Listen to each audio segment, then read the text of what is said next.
pessoal, bem-vindos de volta ao canal e bem-vindos a mais uma review de The Mandalorian, a primeira série original do Disney Plus.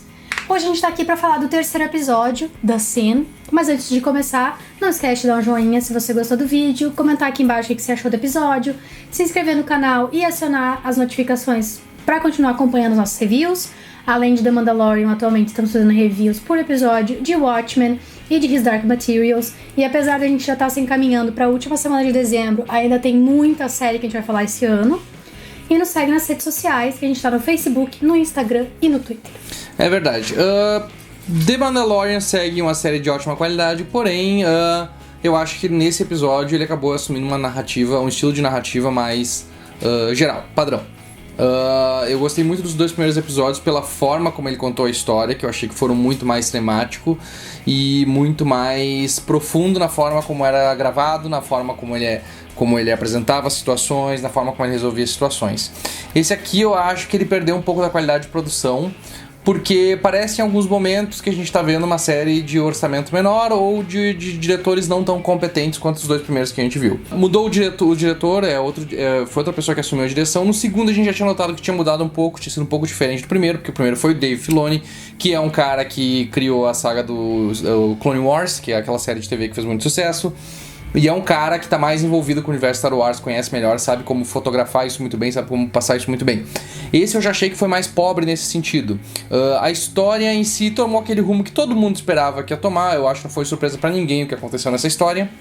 E os momentos onde os Mandalorians apareceram, eu achei que foram um pouco forçados, assim. A forma como eles se relacionavam, essa história deles sempre falando The Way, The Way, The Way, This is the Way, This is the Way, que é uma coisa que canonicamente a gente não viu em Star Wars Rebels. Em nenhum momento a gente ouviu eles falando dessa questão do The Way, The Way, The Way. Talvez tenha sido uma coisa pós-massacre dos Mandalorianos. Certamente foi um jogo de regras que eles criaram, um código que eles criaram pra sobreviver depois disso. Sabe? Tipo, da questão de eles nunca tirarem um capacete. Se bem que eu acho que é meio contraproducente, entende? Se tu nunca tira o capacete, as pessoas sabem que tu é Mandaloriano. E elas conseguem te achar igual porque elas te conhecem pelo capacete. Mas eu não entendo qual é o motivo. Pois é, talvez tenha outro motivo. Quero entender. A questão é que eu quero entender qual é o motivo pra nunca tirar o capacete. Espero saber mais sobre os Mandalorianos. E eu acho que esse episódio teve um pouco do que a gente falou e ficou feliz de não ter no episódio anterior. Que são falas jogadas pra ocupar espaço, parece. Sim. Tipo o Mandaloriano dizendo pro nenê que aquilo não era um brinquedo. This is not a toy. Tipo, ele não precisava dizer isso no episódio anterior. Ele não teria dito isso. Ele teria só pego o brinquedo e colocado pro lado. Sim, assim como outras coisas também, né? Não só no momento... Olha a diferença que é o primeiro encontro que ele tem com a Mandaloriana. Que é um encontro onde eles falam pouquíssimo, falam limitadamente aquilo que eles precisam. E nesse aqui, como eles não têm expressão facial e como eles estão meio restritos nos movimentos que eles podem fazer, o diretor parece querer enfiar diálogo, e eles ficam falando o tempo inteiro e parece que a gente tá numa série de adolescente conversando, porque eles conversam demais. Eles conversam demais mesmo. E a questão é a seguinte, que o escritor não mudou. Não, continua sendo Jon Favreau. É só escolher a narrativa do diretor. Exatamente. E daí a gente não sabe o quanto que outras pessoas tiveram de influência na narrativa desse episódio, sabe? E toda a construção desse episódio eu achei que ficou muito diferente dos dois episódios anteriores. Gritante, né? Quase. Sabe? Eu entendi tudo que eles fizeram. Eu não me importo de ter seguido no caminho que a gente esperava que ele seguisse. Eu também não. Porque eu acho que eu ficaria chateada se ele não seguisse nesse caminho. Porque eu queria muito que ele resolvesse ir lá buscar o nenê de volta e ir embora. Mas pra mim faria muito mais sentido narrativamente com os outros se ele tivesse conseguido achar um jeito de fazer isso sem atrair atenção e ter que estar num impasse. Pra ter que fazer aquela lutinha no final do episódio. Exatamente, pra depois ser salvo por um ex-máquina, sabe? Totalmente aquilo ali. Foi um episódio, eu acho que foi o episódio menos autocontido que a gente teve até o momento. E apesar do elenco continuar sendo 4 pessoas, sabe? Não parece uma série pequena como parecia nos dois episódios anteriores. Pequena parece uma tentativa de ser algo épico. Pequena no sentido de ser controlada, aquele ambiente pequeno. Eu também notei que aquela ideia de... Tem muita influência ainda do western, mas tem muita coisa que eles deixaram de usar. Por exemplo, tem muito mais espaço de silêncio entre um duelo de armas. E esses duelos de armas, normalmente, eles se resolvem em questão de segundos. Quando tu vê, por exemplo, um Espaguete do Leone, quando tu vê um filme do Clint Eastwood dessa era mais recente, que essa série parecia estar se influenciando, é muito mais um conflito de quem é mais rápido e acabou, é questão de 2, 3 segundos e toda a construção é em torno do que vai acontecer. Da tensão. Exatamente. É a construção de tensão, não é necessariamente o clímax, não é a briga. Não. É, a clímax é toda a construção para que o momento do enfrentamento seja rápido, imediato. E virou muito mais um faroeste daqueles dos anos 40, onde tinha 50 minutos de bang, literalmente. Que é tiro pra cá, papapá, daí os caras voando de jetpack do lado deles ali, vindo e dando pulinho e tirando. O cara do lado da máquina da nave dele fazendo assim pra ele. Aquela parte foi desnecessária. Aquilo doeu. Desnecessária. Porque a gente teve essa ideia da primeira vez que ele falou com os Mandalorianos nesse episódio, de que todo o código deles gira em torno da autopreservação. Sim. Então não faz sentido todos eles saírem do esconderijo deles, se revelarem. Tanto que a pessoa que contratou o Mandaloriano disse que é difícil ver um Mandaloriano, sabe? Então eles não apareciam muitas vezes, talvez as pessoas nem soubessem que eles estavam ali. E eles fizeram isso pra salvar um deles que cometeu um erro. Por isso que o nome do episódio se chama The Sin. Vendo o nome do episódio, a gente já sabia exatamente pra onde é que ele tava indo. De que forma que esse episódio. The Sin foi ele quebrar o outro código dele, que é o código dos caçadores de recompensa. E aí vem aquele problema que a gente sempre fala e que a gente falou bastante em Game of Thrones. E as pessoas vão ficar reclamando que a gente tá falando mal da série, mas a gente não tá falando mal da série, a gente tá reclamando da questão narrativa do episódio, porque a gente gostou muito do episódio, apesar de tudo. Mas é aquela coisa assim, tu metes ele numa situação em que ele não vai conseguir escapar sozinho, e aí tu é obrigado a criar uma situação extra, que é uma situação que tem que responder à altura pra preservar o teu personagem, que acaba sendo extremamente forçada. Se eles fossem mais autocontidos, se eles fossem mais, talvez, cuidadosos, se o diretor fosse mais talentoso, seria 2 ou 3 caras no máximo ali que ele conseguiria dar conta. O cabeção, o Carl Weathers, o personagem do Carl Weathers. O Carl Weathers mais dois ali acompanhando ele, sabe? Eles ali, ou só ele na nave, sabe? Ele chegava na nave e ele tinha o confronto e essa construção de tensão com o... Exato. Sabe? Com um cara. Mas daí... Porque daí, por que só tava aquele cara na nave dele? A nave dele tava ali aberta, ninguém foi lá além dele. Sabe? Tipo, daí fica se fazendo esses pequenos furos. Vários furos no roteiro que tu começa a tentar complementar. Que foram coisas que a gente não percebeu nos dois episódios anteriores, sabe? Fora aquele final daquele segundo episódio que a gente ignorou porque o episódio foi muito bem construído. Então a gente deixou de lado e esse aqui acabou que, tipo...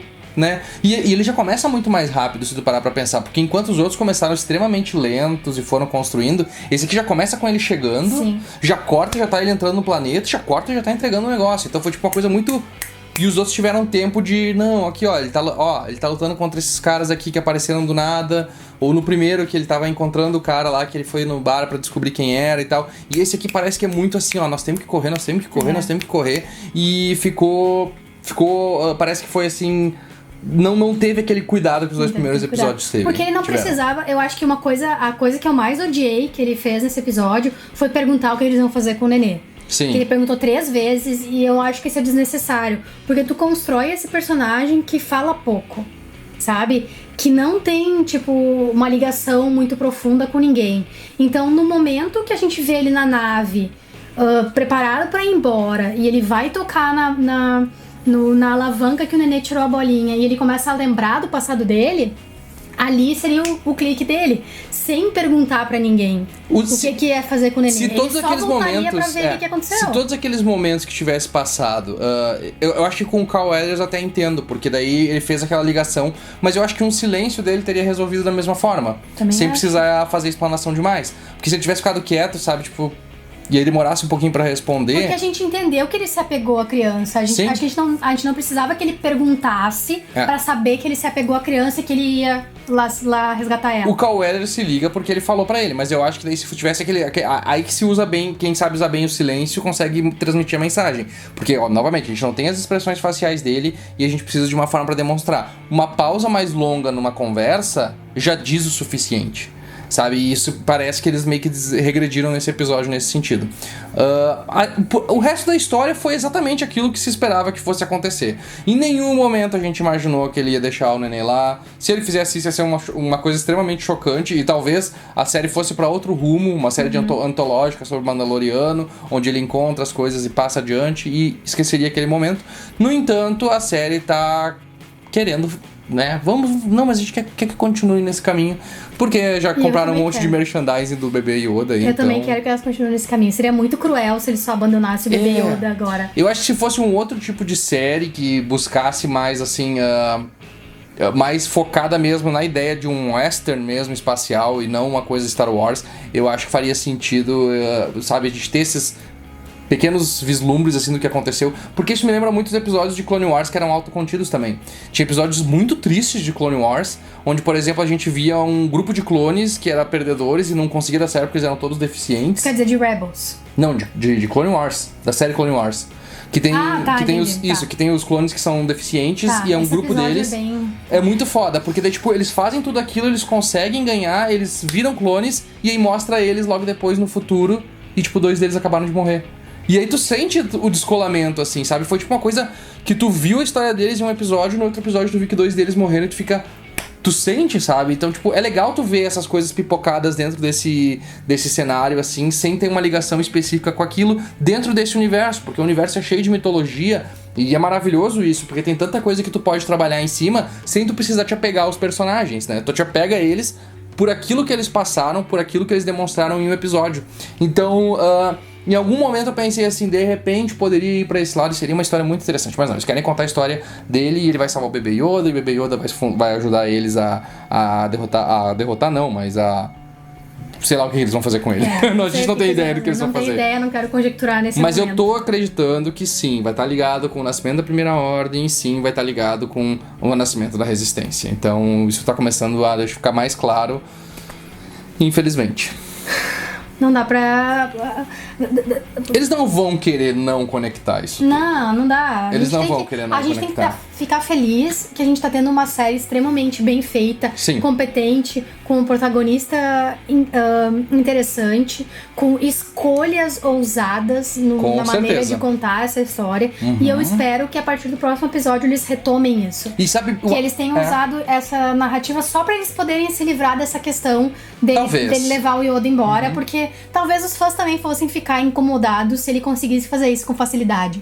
Também. Sabe? Porque tem os dois lados. E tem uma coisa muito interessante que a gente sente mais o peso das decisões que ele toma. E agora as pessoas que provavelmente vão ficar ofendidas com a primeira parte da nossa review não vão ouvir, mas é um elogio à série, que os inimigos deles têm face.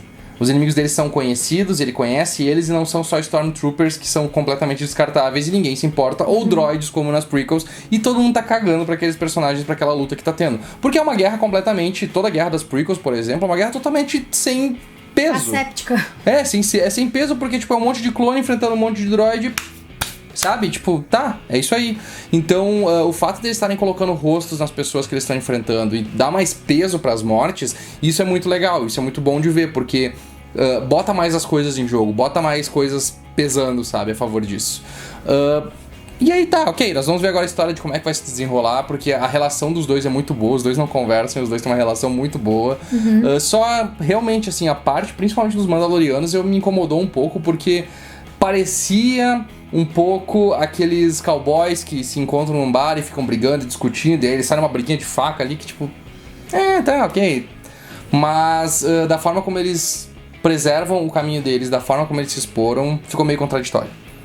E eu não sei como eles descobriram, talvez ouvindo os barulhos dos tiros, talvez foi isso. Não sei. Não tem como a gente saber, mas enfim. Nem sei se a gente vai saber, mas eu gostaria de saber mais sobre os Mandalorianos, o que aconteceu com eles, o que fez eles... ficarem assim. Porque a gente viu em Rebels, como a gente falou, que não era bem assim, né? As coisas aparentemente degringolaram bastante. E uma outra coisa importante também E tudo isso, toda essa nossa crítica a esse episódio não é porque a gente tá querendo pegar no pé, mas é porque os 2 primeiros episódios foram excelentes narrativamente. Eles nos acostumaram mal. E por eles nos acostumarem mal, agora a gente quer aquilo que a gente teve nos 2 primeiros episódios. Então a gente vai ficar, obviamente, pegando no pé porque foi muito bom e a gente quer ver mais daquilo. Então, se ele desvia um pouco, espero que no próximo eles corrijam o curso, voltem ao normal e a gente consiga ter um episódio mais Mandalorian. Exatamente. Então tá, pessoal, é isso. Essa foi a nossa review do 3º episódio de The Mandalorian, chamado The Sin. The Mandalorian, que é a primeira série original do Disney Plus, serviço de streaming da Disney, que ainda estamos aqui esperando chegar ao Brasil.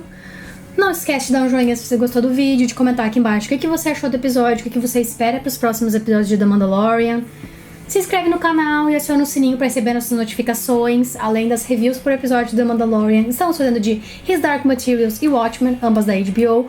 E nas próximas semanas tem mais um monte de séries chegando, entre elas Witcher e a 2ª temporada de Você. E nos segue nas redes sociais, a gente tem página e grupo fechado no Facebook, e perfil pessoal e do canal no Instagram, no Twitter. Até a próxima! Tchau!